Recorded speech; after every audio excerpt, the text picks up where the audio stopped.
Bacteria ecology and diversity fossil record show करता है 3.5 billion years ago सिर्फ Archie और बैक्टीरिया बहुत ज़्यादा तादाद के अंदर पाए जाते थे।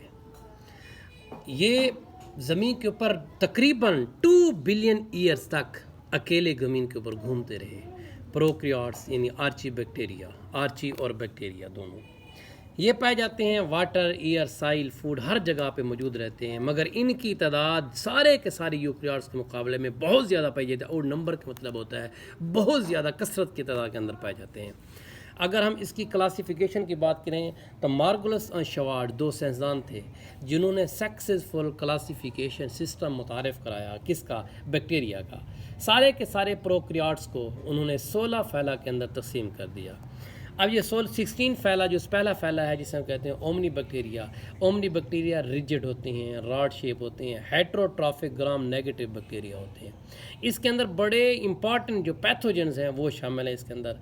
इनके पास फ्लैजेला होते हैं और ये स्पोर पैदा नहीं करते। और आपको पता है जो स्पोर पैदा नहीं करते वो जल्दी मर जाते हैं, वो जो अनफेवरेबल कंडीशन होते हैं उसको रेजिस्ट नहीं कर सकते। और इसके बाद कहीं यूजुअली एरोबिक होते हैं। इसकी मिसाल है एस्चेरिशिया कोलाई जो इसकी एग्जांपल है उस बैक्टीरिया की। इसके अंदर वेब्रियोज भी शामिल हैं। ये था ओमनी बैक्टीरिया। अब आ जाए साइनोबैक्टीरिया के बारे में। आप लोगों को पता होना चाहिए कि सबसे पहले जो ऑक्सीजन पैदा हुई है, जो फ्री ऑक्सीजन माहौल के अंदर रही है, वो साइनोबैक्टीरिया ने पैदा की है। उसके बाद आप लोग यूकैरियोट्स आए हैं जो मज़े से ज़िंदगी गुजार रहे हैं। साइनोबैक्टीरिया 2 बिलियन ईयर तक आप लोगों के लिए ऑक्सीजन इकट्ठी करते रहे माहौल के अंदर, फ्री ऑक्सीजन जिसके अंदर आप सांस ले रहे हैं आजकल। ये किसकी मरहून मिन्नत है?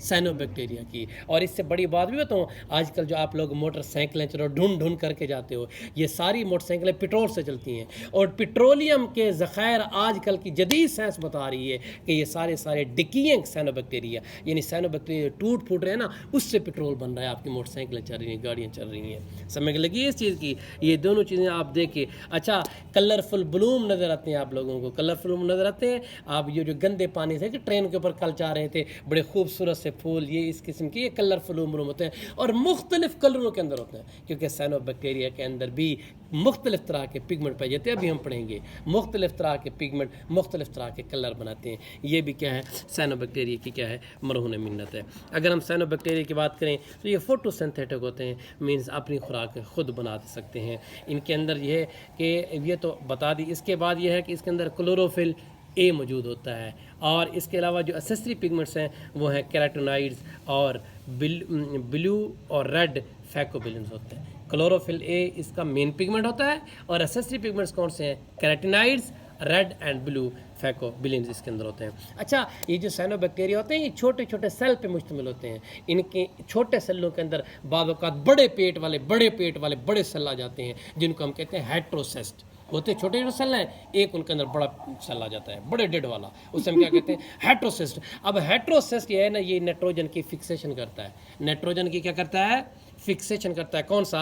हेट्रोसिस्ट इनका काम है, एटमॉस्फेरिक नाइट्रोजन को। इसके बाद की जाए, ये सेल के अंदर मैट्स की शक्ल में पाए जाते हैं। मैट्स में क्या होते हैं? मैट्स ये होते हैं कि समंदरों के अंदर देखें, किस चीज़ को देखें, मैट्स वहाँ सब कलर के ऐसे लगता है जैसे कलीनें बिछी हुई हैं। तो ये सारी की सारी कलीनें, ये जो मैट्स हैं, ये साइनोबैक्टीरिया होते हैं? नहीं भाई, मैट्स उसको कहते हैं जिसके अंदर दूसरे बैक्टीरिया मौजूद होते हैं, मगर सबसे ज़्यादा तादाद के अंदर पाए जाने वाले वो साइनोबैक्टीरिया होती हैं, उसे हम क्या कहते हैं? मैट्स कहते हैं। अच्छा, ये लैकन्स की शक्ल में पाए जाते हैं, रॉक्स के अंदर, चट्टानों के अंदर लैकन्स की शक्ल में। यानी ये दोस्ताना माहौल के अंदर भी पाए जाते हैं, किसी को फ़ायदा देते हैं, किसी से कुछ लेते हैं, यानी सिम्बियोसिस भी कहते हैं, लैकन्स की शक्ल में पाए जाते हैं। अच्छा, अगर हम इसके बाद बात करें मैकोप्लाज्मा, जिसका तीसरा है मैकोप्लाज्मा और सेफेरोप्लाज्मा। मैंने आप लोगों को बताया था कि सिर्फ एक ही मेंबर है पूरे बैक्टीरिया के अंदर जिसके बाहर सेल वाल नहीं होती, उसे कहते हैं मैकोप्लाज्मा, उसे कहते हैं सेफेरोप्लाज्मा। सिर्फ मैकोप्लाज्मा के बाहर सेल वाल नहीं होती, बाकी सारे के सारे बैक्टीरिया के बाहर सेल वाल मौजूद होती है। अच्छा, आप जो एंटीबायोटिक इस्तेमाल करते हैं, अक्सर एंटीबायोटिक कैरिसेफ हो गया, ये हो गया, एंटीबायोटिक इस्तेमाल करें इन्फेक्शन रोकने के लिए। ये एंटीबायोटिक अक्सर जाती हैं जाके जो बैक्टीरिया की सेल वाल होती है उसकी ग्रोथ को रोक देती हैं। अब मुझे बताओ, मैकोप्लाज्मा की सेल वाल ही नहीं है, इसकी ग्रोथ को कैसे रोकेंगी? इसकी ग्रोथ को रोक नहीं सकती मैकोप्लाज्मा की। यानी कि अक्सर एंटीबायोटिक मैकोप्लाज्मा की यानी कि सेल वाल को रोक नहीं सकती, इसकी होती नहीं है, मैकोप्लाज्मा की ग्रोथ को रोक नहीं सकती, बड़ा उसके लिए डेंजरस होता है। इसके अलावा बात करते हैं माइकोप्लाज्मा को डिजीज पैदा करता है मैमल के अंदर, जैसे कि निमोनिया ह्यूमन के अंदर, वो खांसते रहते हैं अक्सर लोग, ये निमोनिया होते हैं ह्यूमन के अंदर। और स्पायरोप्लाज्मा डिजीज पैदा करता है प्लांट के अंदर, जैसे lethal yellowing disease of coconuts, यानी कि मूंगफली के अंदर ये डिजीज होती है लीथल येलोइंग। अब स्पायरोकेट्स की बात करें, ये लौंग होते हैं, स्पायरल्ला होते हैं, ग्राम नेगेटिव सलवाल होती है इसके अंदर। इसके बाद 2 से तकरीबन 100 फ्लैजेला मौजूद होते हैं। स्पायरोकेटी के बाद 200 से 100 फ्लैजेला मौजूद होते हैं। इसका एक मेंबर है जिसे हम कहते हैं ट्रिपोनिमा, सिर्फ एक ही मेंबर है बड़ा इंपॉर्टेंट ट्रिपोनिमा, याद कर लो, दिमाग के अंदर घुसा लो। ट्रिपोनिमा इंपॉर्टेंट स्पायरोकेट्स है। ये सेफिलिस एक डिजीज़ है जो सेक्सुअली ट्रांसमिटेड डिजीज़ है, बड़ी फैटल किस्म जान लेवल होती है, ये इससे ट्रिपोनिमा काज करता है। अब उसके बाद आगे सूडोमोनास, इसे हम डीट किस्म का बैक्टीरिया भी कहते हैं। ये बैक्टीरिया स्ट्रेट सीधे होते हैं, कार्व थोड़े मुड़े हुए, ग्राम नेगेटिव विद मोर, यानी काफ़ी ज़्यादा फ्लैजेला इनके सिरों में मौजूद होते हैं।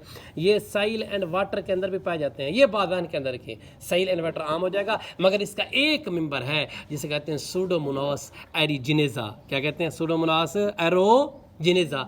ये सूडोमोनास जो एरोजिनेजा है, ये एक मेंबर है जो रॉ वेजिटेबल के अंदर पाई जाती है। जो आपकी सब्जियां होती है ना, पकी हुई नहीं, कच्ची सब्जियां, उनके अंदर सूडोमोनास एरोजिनेजा पाया जाता है। आप लोग परेशान ना हो, ये आपको कुछ नहीं कहता, आपको कुछ नहीं कहता। सूडोमोनास एरोजिनेजा सिर्फ उन लोगों पे अटैक करता है, काम करता है जो बड़े कमज़ोर होते हैं, ब्रीक होते हैं, जिनका इम्यून सिस्टम क्या होता है, डाउन होता है। अगर आपका इम्यून सिस्टम ठीक है तो सूडोमोनास एरोजिनेजा कुछ नहीं कर सकता। अच्छा, सूडोमोनास एक और काम करता है, ये डीनेट्रिफिकेशन करता है। भाई डीनेट्रिफिकेशन क्या होता है? पता है क्या होता है डीनेट्रिफिकेशन? आपको बताओ, 2 चीज़ें होती हैं। एक होते हैं नेट्रिफिकेशन, जो एटमॉस्फेरिक नाइट्रोजन है इसको बैक्टीरिया फिक्स करते हैं, किसकी शक्ल में? नाइट्रेट की शक्ल में, या नाइट्रेट की शक्ल में, नाइट्रेट या नाइट्रेट की शक्ल फिक्स करते हैं। और ये नाइट्रेट पे क्या करते हैं? हदी मोबाइल आवाज़ कम करो। ये नाइट्रेट क्या करते हैं? ये नाइट्रेट पौधों के लिए इस्तेमाल में होते हैं, यानी पौधे इस नाइट्रोजन को इस्तेमाल कर सकते हैं। नेट्रिफिकेशन करते हैं बैक्टीरिया, और पौधे इस नाइट्रोजन को करते हैं, इस्तेमाल करते हैं नाइट्रेट की शक्ल में। अच्छा, ये जब इस्तेमाल पौधे कर लेते हैं, उसके बाद फिर आते हैं दूसरे बैक्टीरिया जिसको कहते हैं डीनेट्रीफाइंग बैक्टीरिया, जैसे कि सूडोमोनास है। अब ये जो नाइट्रोजन फिक्स होकर पौधों का हिस्सा बन चुकी थी, ये जाके उसी को क्या करते हैं? तोड़ते हैं। डीनेट्रिफिकेशन क्या करते हैं? यानी कि नाइट्रेट को दोबारा कन्वर्ट कर देते हैं किसके अंदर?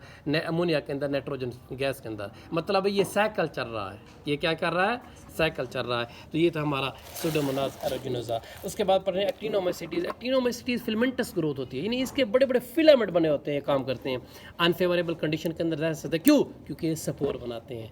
पहला जब हमने ओमनी बैक्टीरिया पढ़ा था ना, वो स्पोर नहीं बनाता था, इस वजह से वो जल्दी मर जाता था। ये स्पोर बनाते हैं, मरते नहीं है। कौन से वाले? अच्छा, एक्टिनो में इनके अंदर नाइट्रोजन फिक्सर होते हैं। नाइट्रोजन फिक्सर उधर भी थे।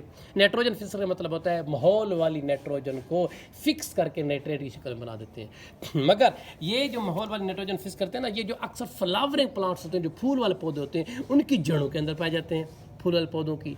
मतलब ये माहौल वाली नाइट्रोजन फिक्स करके अपने जो फूल जिनकी जड़ों पे जाते हैं उनको नाइट्रोजन देते हैं, उनके क्या करते हैं? नाइट्रोजन। और फिर पौधा क्या करता है? खुराक बनाता है, खुराक बना के फिर बैक्टीरिया को देता है। यानी एक दूसरे को फायदा दे रहे हैं। पौधा खुराक नहीं दे रहा है और ये एटमॉस्फेरिक नाइट्रोजन पौधे को दे रहे हैं, ये काम करते हैं। अच्छा, इनमें से कुछ जो एक्टिनोमाइसीटीज हैं वो डेंटल प्लाग, दांतों के ऊपर बड़े बड़े प्लाग बन रहते हैं, येलो किस्म के बड़े, ये एक्टिनोमाइसीटीज बनाते हैं। और यही बातों का जो डेंटल प्लाग होता है ना, वह जो आपकी एनिमल जो टीथ के ऊपर लेयर सफ़ेद सी, इस लेयर को डिस्ट्रॉय कर देते हैं। और जब ये लेयर टूट जाए ना, दांतों के ऊपर लेयर, फिर आप चाय पियेंगे, थोड़ा सा ठंडे पानी पियेंगे, फिर हुई हुई करेंगे। इसका मतलब क्या है? मतलब बहुत ज़्यादा सर्द लगती है, दांतों के अंदर दर्द होता है बड़ा अजीब सा, ये बड़ा मुश्किल होता है।